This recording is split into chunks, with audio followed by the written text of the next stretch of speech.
Epione pain management and regenerative centre. ఇక మీ నొప్పులు శాశ్వతం కావు. ఈరోజు కార్యకర్తల సమావేశం, ఒక ర్యాలీ, దాంతో సహా ఈరోజు నామినేషన్, మంచి స్పందన, ప్రజలలో నమ్మకము కాంగ్రెస్ పార్టీ మీద, రేవంత్ రెడ్డి గారి మీద, వారి నాయకత్వంలో ఖచ్చితంగా మెజారిటీ సీట్లు తెలంగాణలో గెలుస్తున్నాము. జరాబాద్ సీట్లు ఖచ్చితంగా కాంగ్రెస్ కైవసం చేసుకుంటుంది.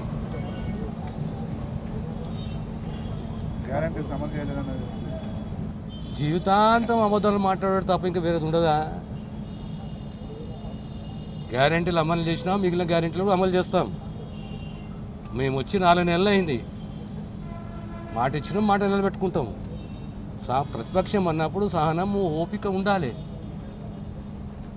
ప్రజలు గమనిస్తున్నారు కదా. మేము వచ్చి 4 నెలలు అవుతున్నది, ఇంకా 4 సంవత్సరాలు 8 నెలలు ఉన్నది. మేము మాట ఇచ్చాం, మాట నిలబెట్టుకుంటాం. అంటే మీరు అధికారంలో వచ్చిన 100 రోజుల్లోపే 100 రోజుల 5 గ్యారెంటీలు ఇంప్లిమెంట్ చేసాం కదా. ఇంకొక గ్యారెంటీ ఉన్నది కదా, ఆ గ్యారెంటీ కూడా ఇంప్లిమెంట్ చేస్తాం.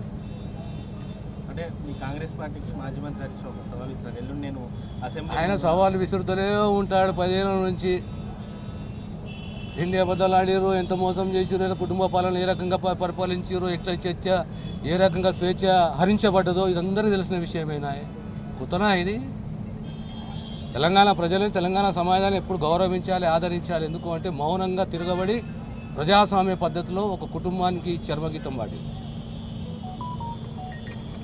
అబద్ధాలు మానుకొని యథార్థాలు, వాస్తవాలకు రావాలి.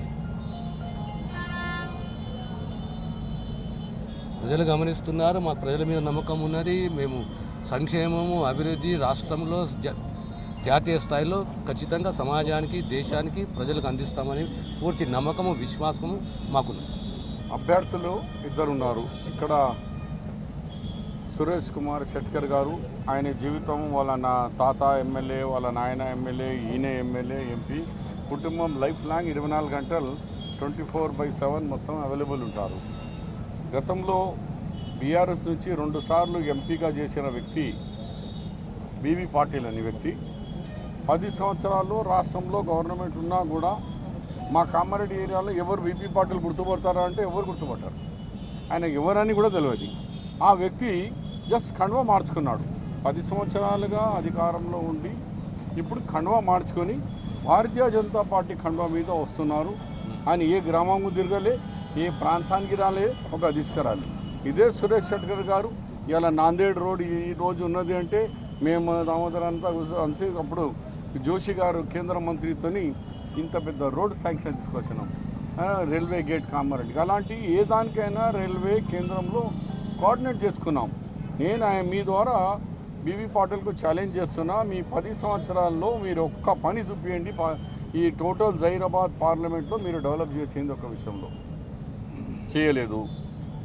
దాని తర్వాత మీరు 6లో 5 చేసి దామోదరణ మర్చిపోయిండు. ఆయన డిపార్ట్మెంట్లో ఫస్ట్ భోని నర్సెస్తోని మా కేవలం 9,000 11,000 18,000 ఇది నియామకాల 4,900 పైసలు, 4,500 నర్సెస్, 900 పైసలు, మొత్తం 31,000. నాకు సంబంధించిన గురుకుల పాఠశాలలు అందరి కలిపి 31,000 యువకులకు జాబ్ ఇచ్చినాం. ఇది అన్న గ్యారంటీలో లేదు, చెప్తున్నా. గ్యారంటీలో లేని కూడా గవర్నమెంట్ 90 డేస్లో ఇన్ని కార్యక్రమాలు చేసింది. ఎలక్షన్ కోడ్ రాకుంటే 7 నియోజకవర్గాల ఇన్ఛార్జ్లు మరి ఇంతకుముందు చెప్పినట్టు దామోదర్ గారు చెప్పినట్టు హరీష్ రావు మాట్లాడుతున్నాడు కదా. హరీష్ రావు మన క్వశ్చన్ వేస్తుండే కదా, రుణమాఫీ చేస్తావా, రిజైన్ చేస్తావా అని సీఎం గారు అడుగుతున్నారు కదా. ఇవాళ మేము మీడియా మిత్రులుగా ఛాలెంజ్ చేస్తున్నాం. హరీష్ రావు సిగ్గుశరం ఏమైనా ఉంటే 10 సంవత్సరాలు నువ్వు మంత్రిగా పనిచేసినావు, ₹1 ఇవ్వలేదు. ఇచ్చిన రైతులకు ఇలా జైరాబాద్ పార్లమెంట్ రైతులకు శుభవార్త. అందరూ కూడా 90% 80% ఉన్నది రైతులే. సీఎం గారు దేవుని మీద ప్రమాణం చేసి చెప్తారు, ఆగస్ట్ 15 బిలో లోపల మీకు రుణమాఫీ జరుగుతుంది. కనుక ఈ బీబీ పాటిల్ బిజినెస్ పాటిల్, ఆయన goodbye Patil, bye bye Patil తప్ప ఏమీ లేదు. ఆ కారు స్పీడ్ ఉన్నప్పుడు ఎక్కిండు, కారు స్పీడ్ దిగిండు, పువ్వు మీద వచ్చి కూర్చున్నాడు. మోసం చేసి ఇలా మోడీ అని చెప్తున్నారు. ఒక్క ఊర్లో బోర్ అయిపోయలేదు, ఒక ఊరికి రాలేదు, ఒక జైరాబాద్ పార్లమెంట్లో ఏమీ చేయలేదు. పోయి ఆస్తులు సంపాదించుకొని మళ్ళీ బాంబేలో కూర్చోడానికి అక్రమ ఆస్తులు ఏడ జైలుకు పోతాను భయంతో చేస్తుంది తప్ప అందరికీ మీడియా ద్వారా జైరాబాద్ పార్లమెంట్ అందరు కూడా మేము కోరుకునేది, రైతులు కోరుకునేది 100% రుణమాఫీ జరుగుతున్నది. దేవుని మీద బట్టి మెదక్ చర్చ మీద బట్టి మా ముఖ్యమంత్రి గారు చెప్పడం జరిగింది. హరీష్ రావు నీకు సిగ్గుచరం ఉంటే ఇదే సిద్దిపేట మెదక్ కదా, మరి ఏం బీగినావు నువ్వు? ఒక్కరోజు కూడా మరి ఆ రుణమాఫీ అని చెప్పేసినావు, ఇంట్రెస్ట్ కూడా సరిపోలేదు, మిత్తి కూడా సరిపోలేదు. రైతులు రోడ్డు మీద పడ్డారు మా దగ్గర. అది పరిస్థితి ఉన్నది. నువ్వు మాట్లాడుతున్నావు బీవీ పాటిల్కి, మరి బీవీ పాటిల్ కూడా చెప్తున్నా ఇంకో పోయి నువ్వు బిజినెస్ చేసుకోవాలి తప్ప. సురేష్ శెట్కర్ గారు ఇక్కడ లోకల్ వ్యక్తి, అందుకే మేము కోరుకునేది ఏంటంటే ఇక్కడ లోకల్గా మేము ఉంటే రేపు పొద్దున మోరీ తీయాలన్నా, రేపు పొద్దున నల్ల తీయాలన్నా, రేపు పొద్దున రైతులకు ఏం కావాలన్నా చేసేది మేము. ఆడ వచ్చి బీవీ పాటలు చేసేది లేదు, బాంబేలో కూర్చుంటుంది. కనుక దయచేసి అందరు కూడా చేతి గుర్తు పెట్టేస్తే 2 ఇంజనీర్లు ఇద్దరం కలిసి అందరం ఇన్ఛార్జ్లం కలిసి 5 సంవత్సరాలు రైతులకు కానీ ఉద్యోగులకు కానీ పిల్లలకు కానీ పెడతామని చెప్పేసి దయచేసి కాంగ్రెస్ పార్టీకి చేతి గుర్తు వేసి సురేష్ శెట్కర్ని గెలిపించండి. మరిన్ని వీడియోస్ కోసం ఛానల్ ని సబ్స్క్రైబ్ చేయండి, లేటెస్ట్ అప్డేట్స్ కోసం వాట్సాప్ ఛానల్ ని ఫాలో చేయండి అండ్ లింక్ డిస్క్రిప్షన్ లో ఉంది.